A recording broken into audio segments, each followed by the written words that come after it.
everyone. My name's Graham Allen, and I'm here to talk about how switching to Scala made me less productive and why it doesn't matter. So this talk is going to be in 4 sections. First, I'm going to talk about some of the context around making the switch from Java to Scala. I'm going to discuss some of the good things and some of the bad things that I've found. I'm going to discuss, even though why ultimately I feel less productive, why it doesn't matter. And then I'm going to offer some advice if you're thinking or in the process of switching from Java to Scala. So what I hope you'll get out of it is another data point. There's lots of people have experiences of making these switches, so just another experience you can use to help inform your decision. I also hope it will give another different approach on the way we discuss programming languages and make the choice of programming languages to use. So it's going to start off with a bit of a disclaimer. This whole talk is going to be my opinion. It's going to be biased in the way that all humans are prone to bias. It will be subjective. There will be no metrics, no data, no controlled studies.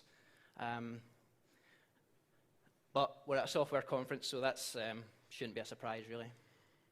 Excuse me while I try and disable this. Hopefully that won't keep popping up. All right, so discuss some of the context. The company I'm at is called Tim Group. We work in financial services. The company has used Scala for about 4 years. Personally, I've used it for about 18 months now. I've worked on 2 projects, 2 separate products. They're both single-page web apps, and they use the Play framework. A little bit of data entry, a little bit of integration with upstream systems, some calculations. Nothing too complex, nothing at too big a scale. They're bigger than the last to-do list app that you built, but smaller than the enterprise system you've been running for a few years. The point being, the experience has come from building real apps for real people. It's not been from toy examples. So before Scala, I've mostly been based in Java, a little bit of JavaScript, a little bit of Clojure throwing in. I'm still a complete noob. I have less than 5 years professional experience developing software. And my opinions are going to be very much colored by that experience, so it will sound very different, some of the things I'm going to say, compared to if someone was coming from Haskell or Ruby. And so quick straw poll, for anyone who would be moving to Scala, would that be the same for you? Would you be moving predominantly from Java to Scala? Hands up if that would be the case for you. Okay, so maybe about half. So a little bit of background on the kind of style that I preferred in Java. Tried to favor immutability and reference transparency or pure functions, trying to program as much as you can without side effects. This is going to get annoying fast.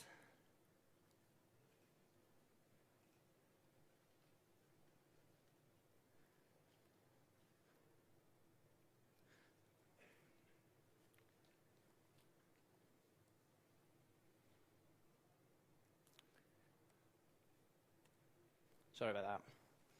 So try to prefer immutability, not changing the state of the objects that you've built, trying to program as much as you can without side effects, and trying to use static types for more than just avoiding typos. I'm going to try and explain what I mean by that. So in this example, let's pretend we've got some sort of blogging app and we're trying to save a new blog. We want to pass it to some sort of validator to check that it's got a subject and a body and that sort of stuff. And only when the validator returns as a Boolean true or false do we decide whether to save it or not. If you contrast that with a different example where we use 2 different types, a new blog entry, and that gets passed into the validator, and the validator returns a different type, which is a validated version, and that's the only type that the repository will accept in its save method. So you know if you've got to this point and you've got your hands on a valid instance of a validated blog entry, it's been through that validator.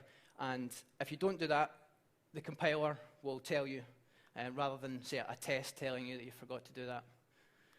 Sorry, is the validated blog entry exactly the same as the blog entry, except what it's inheriting from it? Like just literally using the type? It could be, so the question is, what is validated blog entry here? It could be a number of things. The main thing you're trying to achieve is that they're different and separate, and they represent different results. So you could pass it to the validator, and it could throw an exception if it fails, and then just return you a different type, or it could wrap it and say whether it passed or failed and carry along some error messages. But the main point is you can't pass something that's not been validated into the repository. It's kind of a toy example, but do you kind of see where I'm... Seems a really weird way. Okay, so comment is that it seems weird. I could expand on that offline, probably don't have time for it here. But the point from this, even beside this toy example, is that trying to get the compiler to fail as soon as possible rather than tests. So to summarize, I'm most familiar with Java, and I do have some preferences which are well suited to Scala, so I wasn't being dragged kicking and screaming from a dynamic type language. I was looking forward to the experience of getting some of the benefits that my preferences suited. So having given the context, now I'm going to discuss some of the good things that I've found. First one is kind of very obvious. You have lambdas in your language. So if you take this top example here, we've got a collection of stuff. We filter it for the things that we care about. We map over the collection and we transform it into some other thing that will be useful. Quite a common operation. And prior to Java 8, this is about as generous as I could get to get pretty much the same thing. And if you look at that kind of wall of text, there's only the things that are underlined that are actually the interesting bits. JDK 8 makes a more interesting comparison, but it wasn't available at the time. Another good thing is having functional idioms out of the box, so they map and filter and reduce operations and these kind of things, having them immediately available. Similarly, immutable collections, having an option type, which can represent something being nullable, either present or not, and having an either, or also known as a try type, but slightly different, for representing success or failure.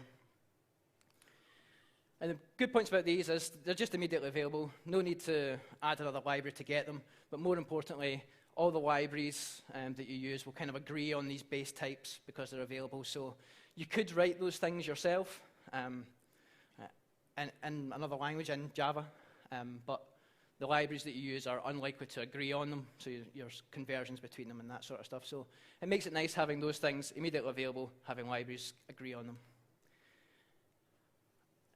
Next thing is type inference. So if we look at this example here, we've got some variable called devox. We're assigning a conference to it. And because the compiler is a clever cookie, it knows that the type of devox is conference, so you don't need to say it. Whereas in Java, on both sides of the assignment, you have to declare the type. And this becomes more of a deal as you get longer type names or they've got type parameters. It can introduce quite a bit of noise. That's a bit of a double-edged sword because even though it's valid to omit the types, sometimes you'd be better off leaving them around and having them for the next person to be able to see them immediately. So it's a bit of an extra cognitive effort to decide that, but you're given the choice, and I think overall it's a win. The next thing that I've really enjoyed using are case classes. I'm going to demonstrate what these are by comparing them to roughly the equivalent Java. So we've got some value type representing a commit in a version control system. It's got fields for the ID, the timestamp, this sort of stuff. Public final fields, because everything is immutable and can't be changed, just choosing not to use the getters for that. But you have to write the fields, you have to write the constructor, taking in the parameters, assigning to the fields. You have to write an equals method, because identity, which the default implementation of equals uses, is not the correct behavior here. Have to implement hash code to be consistent with equals, and you have to add a toString to help in logging or debugging, just to be friendly. If you compare that with what it would look like in Scala, we have one line of code. You declare your fields, you declare their types, and the compiler will automatically generate the equals and hash code and the toString, and by default all these fields are final as well, they can't be reassigned. Case classes also have a built-in copy method, and it basically renders the builder pattern that we're familiar with in Java obsolete. So here we've got an example. Another kind of silly toy example, we've got a car, it's got a model, which is just a string to describe it. It has a number of wheels parameter, but we use a default parameter with a sensible default. So if that allows callers to leave that parameter off, and it will automatically use the default. We've got a satnav, which is an option of type satnav. I talked about the option earlier, and we're basically saying that it doesn't exist. The none here means it's optional and it doesn't exist. So we construct a car, we give it a type forward focus, we copy it. So we take the same fields, we take the same model, the same number of wheels, but we change the satnav to be a present satnav. So the combination of the built-in copy method that will give you a new instance, the default parameters and the name parameters means that basically you don't need the builder pattern anymore. This covers it for the most part. So I think case class is great because they are easier to get immutability right. They're great for domain modeling because you can really get to the essence of your problem and model your domain. You can condense the code up further a lot down, and you can see the relationships and kind of the cardinality between your domain objects a lot easier. And they also enable pattern matching, which has been described as like a switch statement on steroids, a much kind of more powerful switch statement. I'm not going to get into more detail in that, but case classes give you that. Some other good stuff, Java interop. So if you switch, you don't need to wait around for somebody to say build a robust date and time library or build other libraries that you're used to. If you're already familiar with Java libraries and they're good enough, you can just reuse them. Pattern matching, as I mentioned before, and also repos. So you can fire up a terminal, have some code evaluated immediately, good for exploring language features and exploring new libraries. And there's other things as well. That's not a comprehensive list. There's a bunch of other good stuff in there too. So now that I've given you a list of the things that I've found to be good, hopefully I've perhaps convinced you that I'm not just some foamy-mouthed Scala hater, just want to bad name it, and that hopefully will give me a little bit of credibility for some of the whining and moaning that's on its way. So the first thing is compile time. So I was probably spoiled by Java. If you're coming from somewhere like C++, you may be more used to longer compile times, but coming predominantly from Java, the compiler is quite fast. Always found this to be quite a strange joke. I got it, but I never really experienced it. But in moving to Scala, it's definitely something that I've encountered.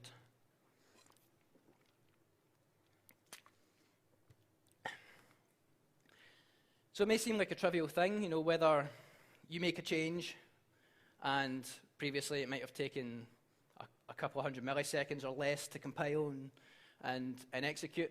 Here, if you're talking 1 second, 2 seconds, 5 seconds, which I've seen quite frequently, even with a powerful machine, 8 cores, 16 gigabytes of RAM, incremental compilation, some small changes can cause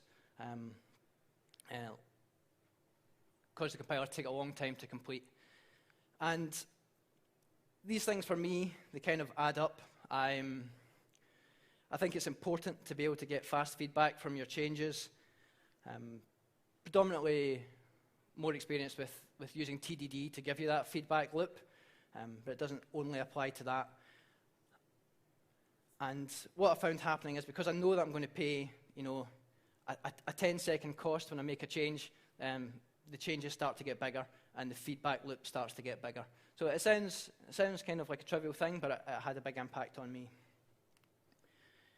The other thing is flow, which is kind of the state of mind you get in when you're really engrossed in the problem and you can really move quickly because you've got all the parts of the problem in your head.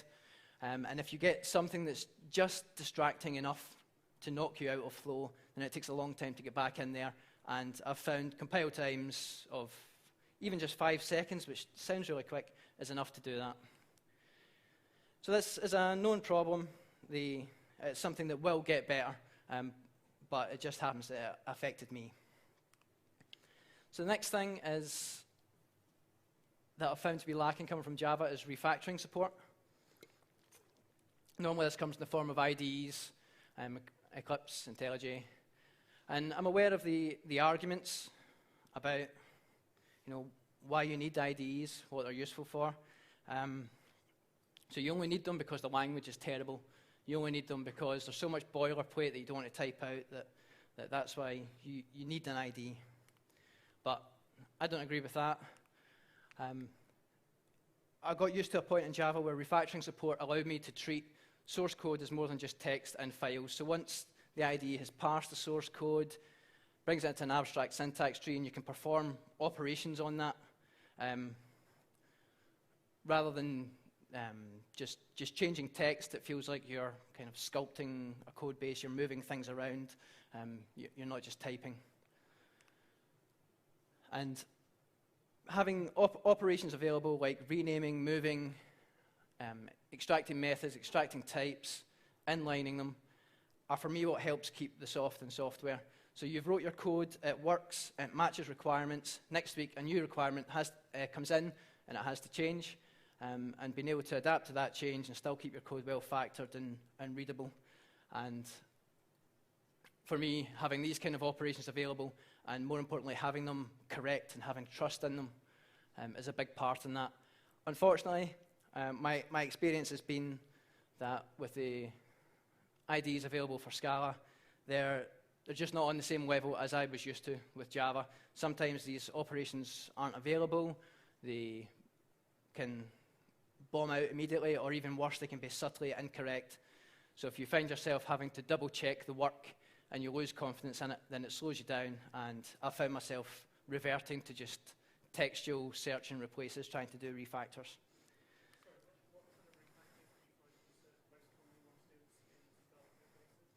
The question was, what kind of refactors do you want to do most commonly in Scala code bases? It's normally things like renaming, moving to different, as I say, rename a method, rename a type, move to a different package, extract a trait from a class. Traits are like the equivalent of interfaces. So those are the kind of operations that I mean. So I don't want to paint too bad a picture, because this situation has appeared to improve.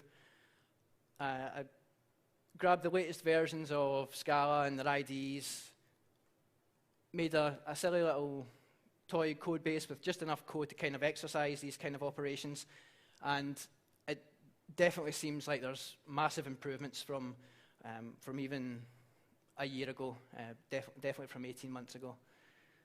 So I don't want to paint too bleak a picture. These things are getting better, but it did have an effect on my development experience. So next thing is symbols for method names. So Scala allows you to declare a method like this with the symbol star or asterisk, takes in a big decimal, returns a different big decimal, and that allows you to write code like interest equals deposit times interest rate. And for me, that's fantastic. That's a brilliant use of this language feature. Unfortunately, I've seen it in places where it was a hindrance more than a gain. And this is very much a subjective thing, but I'll show some examples. So this is SBT. This is the build tool. It's an equivalent of Maven or Grandall. And we have our dependencies that we're declaring. We've got the group ID, the artifact ID, the version, separated by a % symbol. For some reason, I'm not sure, but it's kind of fine. You see a big file of them. You're like, first time you see it, you probably know what it does. The issue for me, coming along, seeing a double % symbol and having that mean something totally different, and not having a reasonable way to guess what it means. And it's not a big deal once you learn it. It's fine. But often I found myself coming across these when I was trying to do something else, and I wasn't spending all my day in this file trying to get something done. I was moving between different places, and it was a jarring effect, because you have to go and figure out whether this thing has any significance in what you're actually trying to do. Again, I don't want it to be too mean to SBT, because it's very powerful if you're, as a build tool, if you're used to like Maven, what you can do in SBT and how easily you can do it is a great improvement. This is just one aspect of it that I found that I didn't like.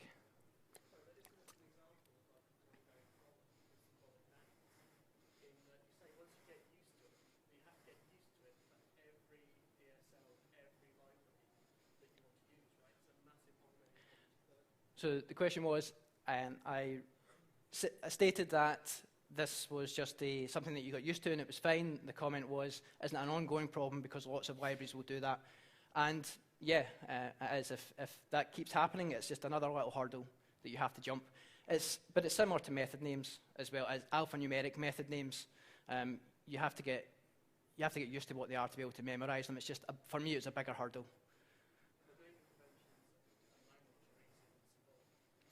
Comment is language names and, so what was the other thing you said? Alphanumeric names are easier to work with. Well, that's what I found. That's my opinion. Yes, I agree. Another example here is from Slick, and again, Slick has about the best way that I've seen for interacting with database from inside code. So I don't want to be too mean. I really like the library, but here we've got a method called star, and it's used to this whole example is mapping on a type onto a table in the database. So I should explain. So we've got several columns in their type, and this will be used to both save and retrieve objects from the database. But we've got a method here. It's called star. The implementation throws in a question mark, a tilde, some double arrow, double chevrons. And it's kind of cute. This star is... it's the same kind of meaning as select star from in the database, so it's cute and it's clever, but for me it just kind of made it harder to learn this. Another example, specs2, we've got, this is a testing library, we've got a test name here, an exclamation mark, the test body, then a hat to separate test cases. Like, not sure why, just something you get used to, but it's another hurdle to jump when you're learning your libraries. So my point is not that these method names are just bad. I don't know that there is a universal value for readability because it's generally a function of both the reader and the code, and people are in different contexts. So I'm not trying to say these are just outright bad, but they're just not for me. Coming to a new language, new libraries, I would have preferred to see alphanumeric names. So the next thing that I've got a bit of a complaint about is the use of implicit. And this manifests in two ways. There's implicit parameters. So in this method here, we've got a for display method. It takes in an int for a value, and then another parameter list, which is implicit, which takes in a formatter. And what this allows us to do is declare a variable called implicit val, and using the same type. And then we can call the for display method and omit the parameter because the compiler is going to look it up. And there's some scoping rules for where you can get that from, and it's more flexible than just this case, but the basic pattern is that the compiler will automatically insert that when it's looked it up. So the other example is implicit conversion. So in this example here, we've got a method called earnings. It takes in a Joda time, date time. It calls as_of.toString to get a nice representation of it. It also calls as_of.days passed in this quarter. If you're unfamiliar with the Joda time library, this method doesn't exist in Joda time. But before the compiler gives up and says that method doesn't exist, it looks for a way to convert a date time into something else that does provide that method. And in this case, it's the implicit class, business date time, takes in the type we're wrapping, and provides the method that we're looking for. So the compiler will convert that and call that method. So this allows pretty powerful stuff, a pattern called enrich my library, which we've just seen, where you can add methods to a library that you don't have control over. Also other uses for it, and it's quite powerful. But I've found in our own uses of it that it can be opaque, so you're looking at lines of code and you're not seeing the full story because things are implicit. And also in some cases they're needlessly different. So there's a lack of consistency and it doesn't pull its own weight. So if you're calling a method and you've got your parameter and then you open up another, like you pass in the implicit parameter directly after it, there's no reason why that wouldn't just be past two parameters, for example. So it's more the misuse of this feature that I've found to be a problem. And as Spider-Man or Voltaire said, with great power comes great responsibility, and that I think that applies to the usage of this. There was also a piece of advice sometime after we made our switch, was to treat migrating to Scala like starting to learn to swim in a swimming pool. So you start at the shallow end, you grow confidence with the basic features of the language. As you get stronger, you move towards the deep end, you start taking on more advanced concepts. And that sounds great in theory. What we found was using the Play framework, having some libraries either more or less mandated or at least encouraged, was you're using libraries written by people who are much further towards the deep end of the pool, and they tend to use the more advanced features in the client-facing part of your library, so of their library, sorry. So even though you're trying to make an effort just to limit yourself as you learn, to get things useful done, like changing dependencies or serializing JSON or talking to a database, you want to grab a library to do that, and often they're using the advanced features. So another issue is binary compatibility. Again, this is just a different viewpoint coming from Java, where you could take some old jar that was compiled years ago and just keep it in your project as you upgrade versions of Java, and it will just kind of, for the most part, still work. Has its drawbacks, because it means evolving Java has much more constraints placed on it. It's much harder to evolve the language, but it does make it easier if you want to go from one version to another in your own code base. And the problem is, in part because of the way that Scala compiles to bytecode, and in part just because of the much faster rate of evolution of the language, you can often find if you go and upgrade, there's no compatible version for a library that you're using. So if you want to upgrade, even though something's just kind of sitting away in a dusty corner and it's just kind of doing its job, you need to go and either make sure there's a version available for your version of Scala, or pick an alternative. So it just means an extra bit of work as you're upgrading. And it's just a different viewpoint. It's having different emphasis on the values that you have. So given all those things, taking all the good and all the bad together, I feel like I'm slightly less productive. And as I said earlier, I've no metrics for this, no data for it. It's just a gut feeling. I feel like I would get more done if I was in Java. Fortunately, I don't have a parallel universe where I can implement the exact same stuff in the exact same situation. But that's how I feel. But the point is not really that Scala is the problem. And of course, I have to take some responsibility for the things I choose to spend my time learning. And there's definitely more time I could have spent learning the more advanced features, getting more into it. So it's not that, I definitely don't want anybody to take away the message that Scala sucks and you shouldn't use it. That's absolutely not my point. So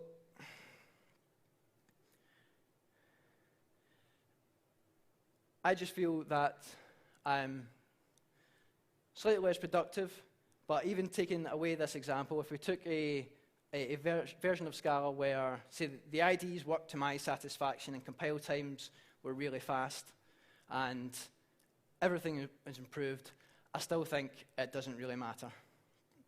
I'm going to try and explain that using this diagram. So this diagram represents quite a well-known law in software development and computer science. Could anyone tell me which law this represents?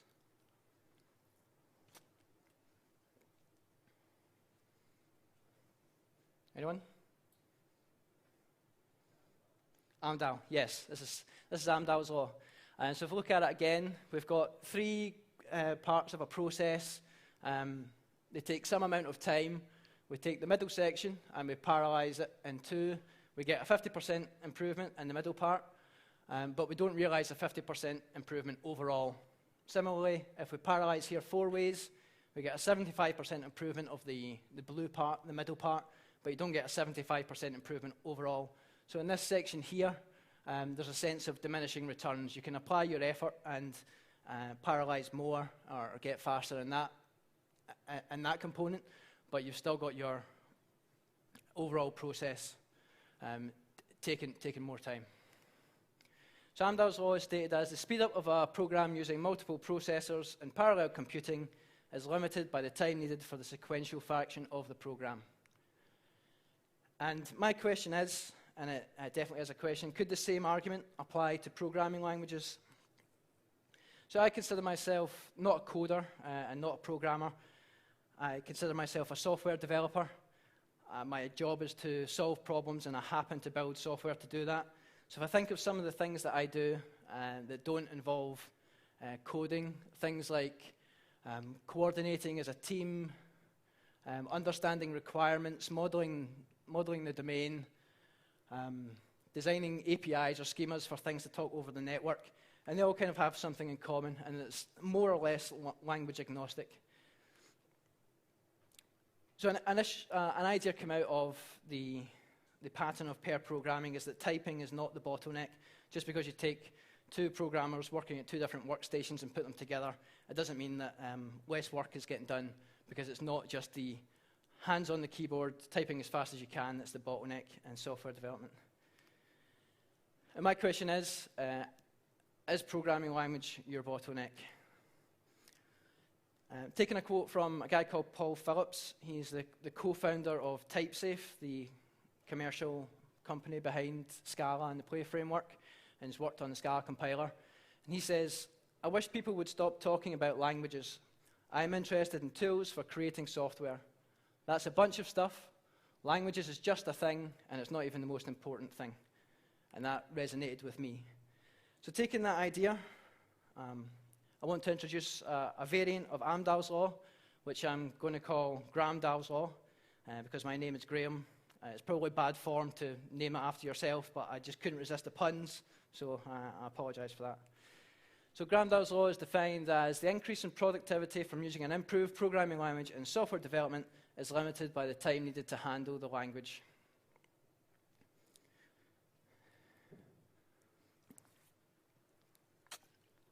Excuse me. What are the kind of things what I mean by handling the language? Well, as I saw earlier, writing equals in hash code, when instead your compiler could do it for you, writing or reading anonymous inner classes instead of using a lambda, debugging null pointer exceptions when there's a better alternative to using nulls, or even in the case where the concept of null doesn't exist in your language. So these are the kind of things that are affected by the programming language you use and can have a significant impact on coding. But and similar to Amdahl's law, if you get to a point where your code is bug-free enough and it's fast enough and you can make changes quickly enough,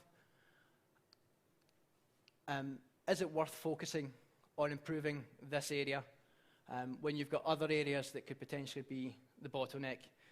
As I say, if you're writing clean, beautiful, maintainable code, but nobody's using it because you're building the wrong thing, then maybe you should focus your efforts on trying to solve that problem instead. So the question is, are programming languages really the bottleneck? And this is a genuine question. I'm not trying to answer for you. I'm really interested if people feel, or how people feel.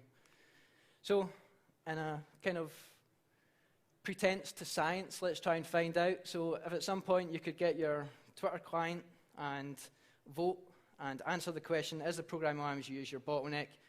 Use that hashtag. I'll keep an eye on that. I'll be able to report on some of the numbers that come in. I'm not going to do anything creepy by knowing your Twitter names. So my point is, switching languages is an investment and it has costs. If you could press a button and you just immediately knew all the features of the language, all the libraries that you use, then this would be much less of a big deal. But that's not the case. These things have costs. And making that improvement to the programming language you use, the percentage that it improves your coding doesn't equate to a percentage in the overall process of software development. So if you're deciding whether to switch languages or not, then maybe consider taking account of the diluting effect of Grandall's law. So is your problem really in how quickly it takes to write maintainable, bug-free code, or does it lie somewhere else? So hopefully that's a different viewpoint to inject into the discussion of which programming language you and your team is going to use. I've found quite often we spent quite a lot of energy arguing over which features were better, when really I feel there was bigger problems to be solved. So, taking my experience over the past 18 months or so, I hope to leave you with a little bit of advice if you're thinking of making that switch. First thing to consider, is it a new programming language that you really need? And in lots of cases, the answer will be yes, because there are definite improvements in switching. Another question you can ask yourself is, can you make up for deficiencies? So, if you go to Scala, you'll immediately have an option type and everyone will agree on it.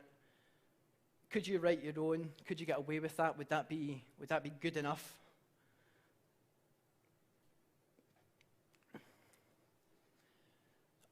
Also wise to remember that there ain't no such thing as a free lunch. If there's an essence of the grass is always greener, if you're working in Java, and I've found that the grass wasn't really greener because of drawbacks and benefits, because of the balance of the drawbacks and benefits. So if anyone tells you that it's all unicorns and rainbows to make a switch like that, then they're probably trying to sell you something. So there'll always be trade-offs.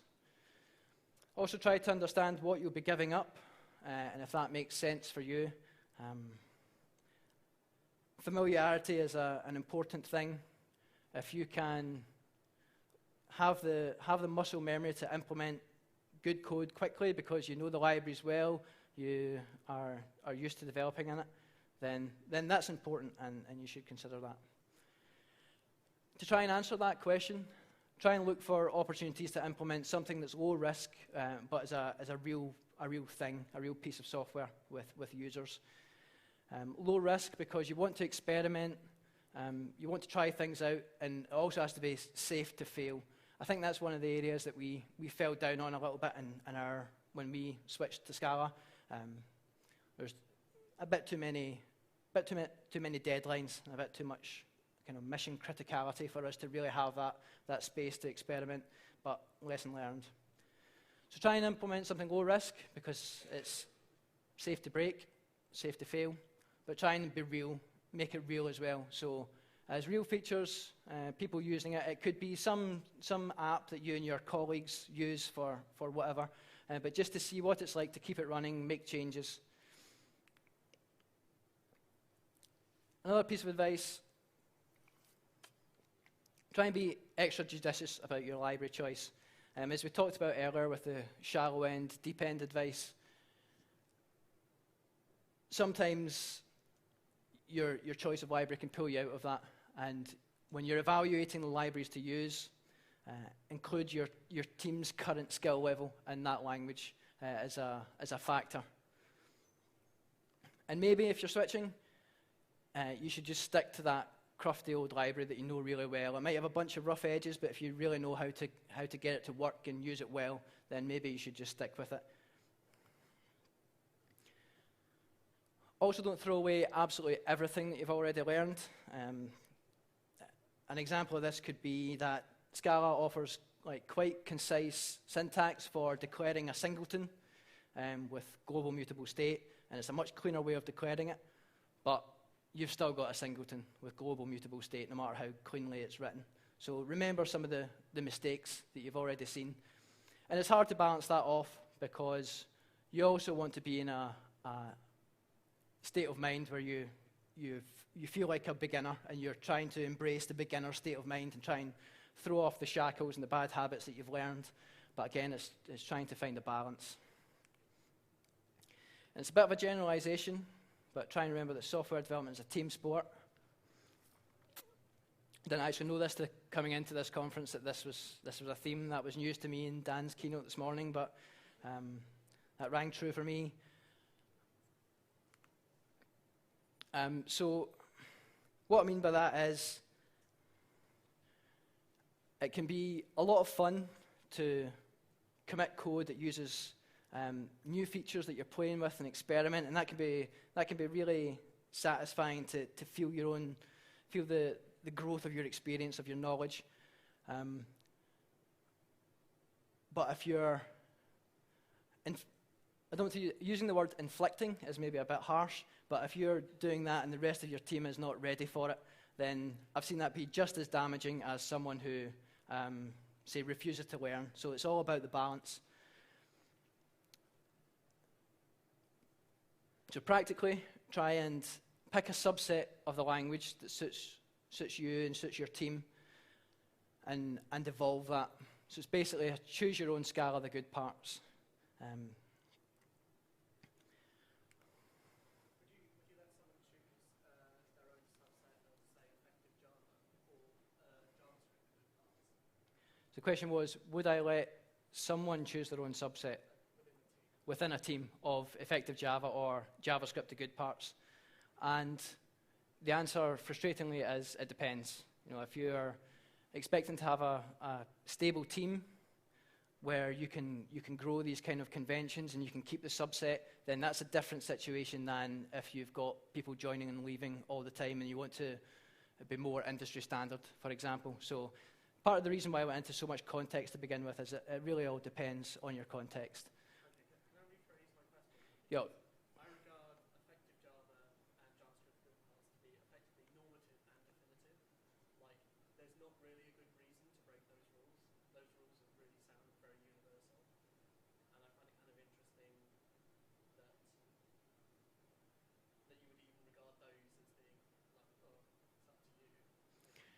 So the question is that, or the comment is that things like effective Java or JavaScript, the good parts, are definitive.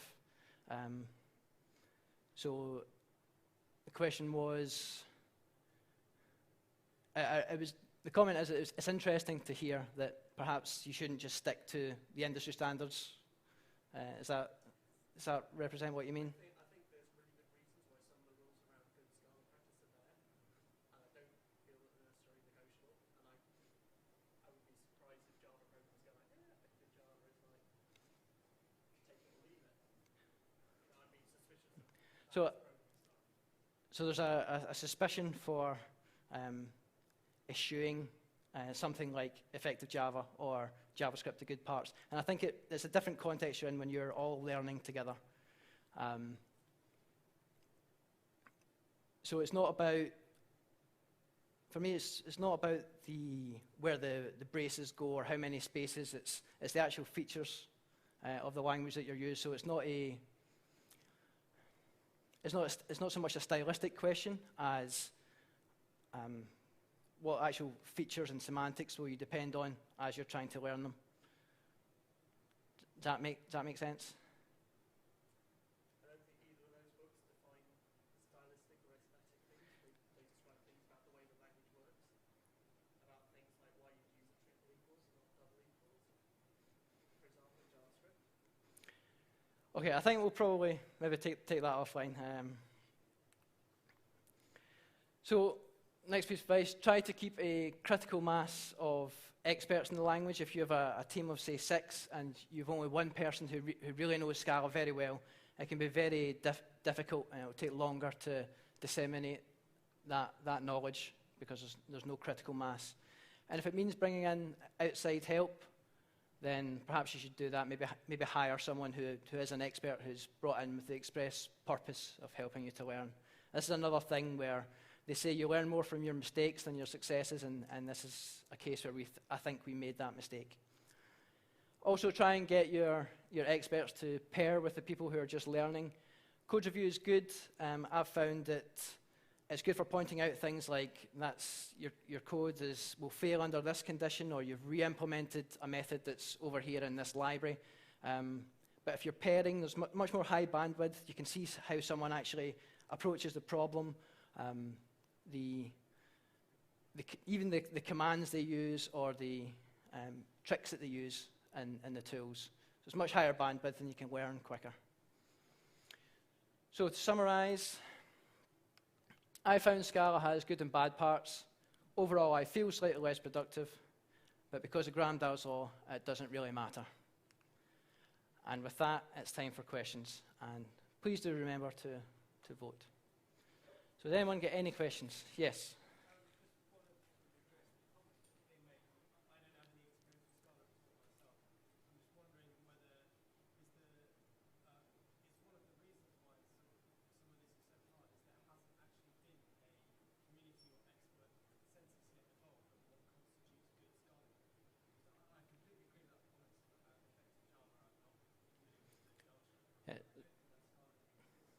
So the question is,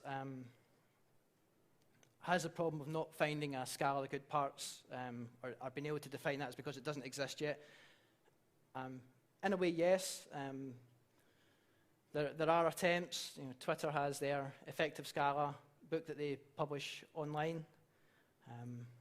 Yeah, part of the reason is, you know, people are still finding their feet. If we look back at the example of symbols for method names, you know, there was quite a lot of people found this problem, and now they're moving towards offering alternatives in alpha, using like a word as a method name instead.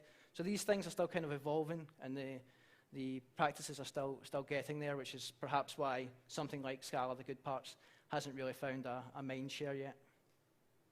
Yes?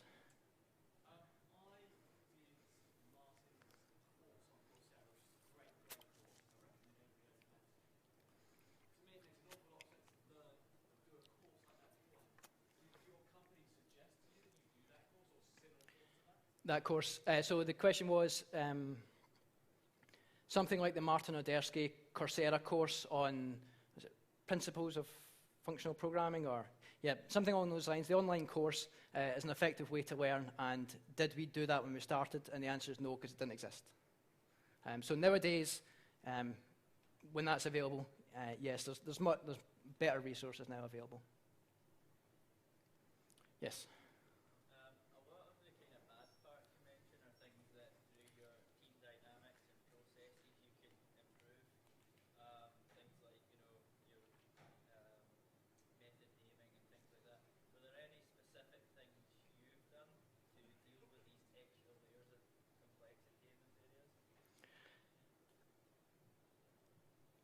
Sorry, I'm not quite sure I understand the question. Would you mind rephrasing? Because you can have a symbol as a method name, that means that the stylistic aspects of your code are more complex, essentially, so you need more feedback in that area. Did you evolve your process or your feedback mechanisms to deal with that? Or? Right, so the question is, with things like symbols for method names, it can introduce complexity, and did we make any changes to try and tame that complexity? And we tried a few various things, frequent roundtables to talk about and discuss pieces of code. Pairing was probably one of the biggest factors in tackling the kind of agreed upon, because you can have a much higher bandwidth conversation about why you're coming from a particular area and why you expect to see something different.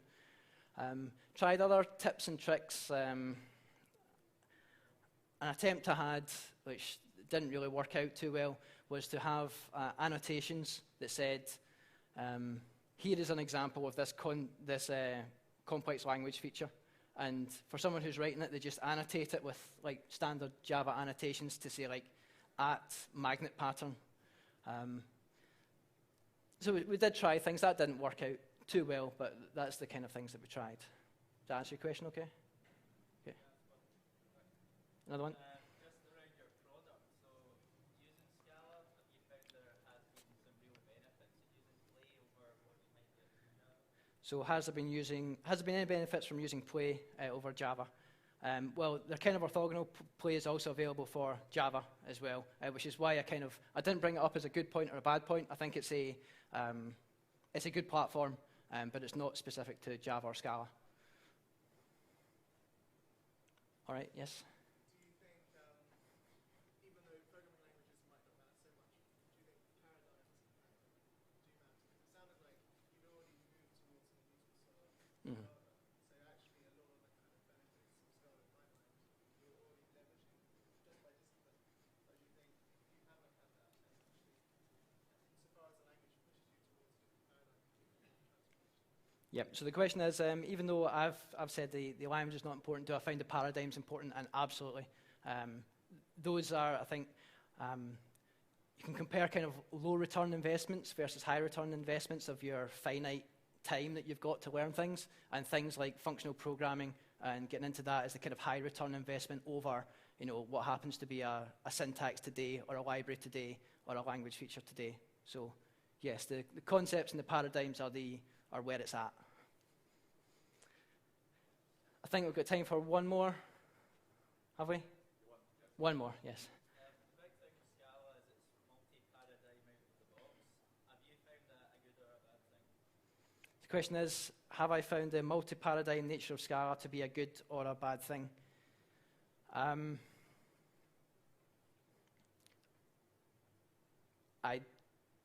don't know if I have a satisfactory answer for that I can given a couple of seconds. So maybe I should chat to you after, because I can't fit it into a soundbite, unfortunately. All right, I think that's us. Thank you very much for listening. I really appreciate it.